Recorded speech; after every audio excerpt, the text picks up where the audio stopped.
new shoes, sports watches and technical t-shirts. Where do you start?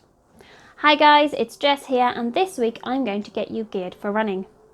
First of all though, if you are new to the channel, then don't forget to like, subscribe and hit the bell icon to be notified of our weekly videos.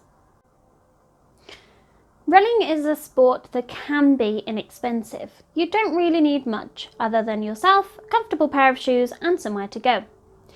However, for as much as it doesn't cost much to run, there are a lot of things you can get that may help, especially as the weather changes. The first and main piece of kit that you're going to want to get yourself running is a pair of these. You're going to want to equip yourself with a pair of running shoes that are comfortable for you and are going to be ideal to the terrain that you're going to be running on. This can vary dependent on if you're going to do a lot of road running or a lot of trail running. There are different shoes out there which will cater towards different abilities. When you start looking into running shoes, it's very easy to get swept up into all the brand names and coming across the fact that running shoes can be really expensive. However, you don't have to pay a lot of money to get a good pair of running shoes. The main thing you want to focus on when you buy your shoes is that they are comfortable for you to wear, especially if you're going to be doing a lot of miles in them throughout the week. If you're just heading out to pick up your first pair of running shoes, here are a couple of things you can do. Head to your local running store, go and try on a few different brands, a few different styles, and see what feels most comfortable to you. Make sure that you are wearing the running socks you would normally run in on the day. That way you're going to really feel the experience of what you would get while you're out on a run. If you're lucky enough, you may find that your local running store has some form of gait analysis. This may be through someone watching your running or through them recording your running, which will give an in-depth look into just how your foot strikes the floor. From here, they will be able to suggest some shoes that will really match you and your running style. However, the ultimate decision comes down to what feels comfortable. You are going to be the one running the miles in those shoes, and you are the one who's got to feel comfortable in them. If you have running friends, you might realise that they have quite a few variations of running shoes and trainers in general. Now, this isn't just because we like to collect shoes, but it also has a reason behind it.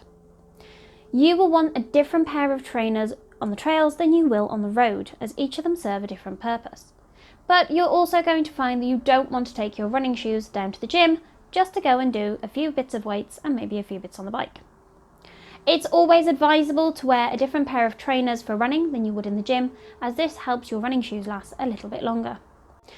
So we've already spoke briefly about clothes that you're going to want to wear when you go for a run. These are going to include comfortable undergarments such as sports bras, some comfortable tops to run in, leggings or shorts, and as well some comfortable running socks. There may be a few other things you want to add to your running list just to prepare you for the ultimate weather changes. So some of these are long sleeve base layers and long sleeve leggings or trousers. This will just help to keep the temperature in. If it gets particularly cold, you're going to want some decent running gloves and a nice winter hat. Another thing that you can add to the list, which is really helpful, is a running buff. This can be used in both summer and winter for keeping the heat in, but also keeping the sweat out of your eyes. Now, something we tend to contend with a lot is the rain. It can hit us at any point. So it's always advisable to have a waterproof jacket. These vary. You can get some thicker ones that really keep the rain out, or you can get some smaller ones that fold up nice and tight, so you stick them in your back pocket, and then if a small shower occurs, you're protected. It's not all doom and gloom though. We do occasionally get a bit of sun here, so make sure you are protected with a decent pair of sunglasses to keep the sun out of your eyes and keep yourself safe, and make sure you've got a bit of sun cream as well, just to keep yourself topped up through the day. Right, now it's time to talk tech. There are a few things that you can add to your list if you really want to, but they're not necessary. You can invest in a sports watch to track yourself out and about. These vary from very simple ones that just track your runs or whatever other sports you do, and they go all the way up to the ones that tell you your cadence, how far your stride is, and you can even control your music from them. For those of you who don't want to use a sports tracker, you can just opt for the various apps on your phone, such as Strava, Runkeeper, or any others that are out there. The last bit of tech we are going to talk about are headphones.